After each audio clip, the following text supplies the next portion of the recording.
ಸೊಪ್ಪು ನೋಡಿ, ಅದು ನುಗ್ಗೆ ಸೊಪ್ಪು. ಅದನ್ನ ಊರಿ ಅಲ್ಲಿ ಕವರ್ ತುಂಬಿದ್ದೀವಿ. ಕಾಲೆತ್ತು ಮಗ. ಅದನ್ನ ಸೊಪ್ಪು ತೆಗ್ದಿಡು, ಆ ಕವರಲ್ಲಿ ತೆಗ್ದಿಡು. ಅದು ಕರ್ಬೇವಿನ ಸೊಪ್ಪು. ಇದು ಕರ್ಬೇವಿನ ಸೊಪ್ಪು. ಇದು ಬೆಂಗಳೂರವ್ರಿಗೆ ಅಂತ ಫ್ರೆಶ್ ಆಗಿದೆ ನುಗ್ಗೆ ಸೊಪ್ಪು. ಫ್ರೆಶ್ ಆಗಿದೆ. ಇವ್ರು ನಮ್ಮವ್ರಿಗಿತಿ. ಇವ್ರು ಬೆಂಗಳೂರಿಂದ ಬಂದವ್ರೆ. ಇದು ಬದನೆಕಾಯಿ ನಮ್ಗಿಡ್ದವೆ. ಬದನೆಕಾಯಿ ಇದು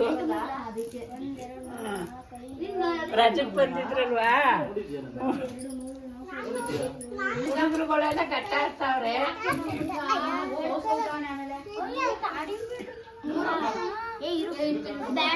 ಸಿಗ್ತೀನಿ ಅಂತ ಹೇಳಿದ್ದಾನೆ. 2 days ಇರ್ತಾನೆ ಅವನು. ಇವೆಲ್ಲ ಆಡ್ಮರ್ಗಳು ಮೇವು ಕೊಡ್ತಾವಳೆ.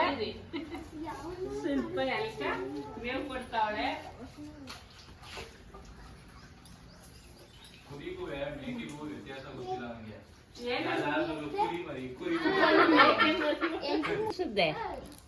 ಅದನ್ನೇ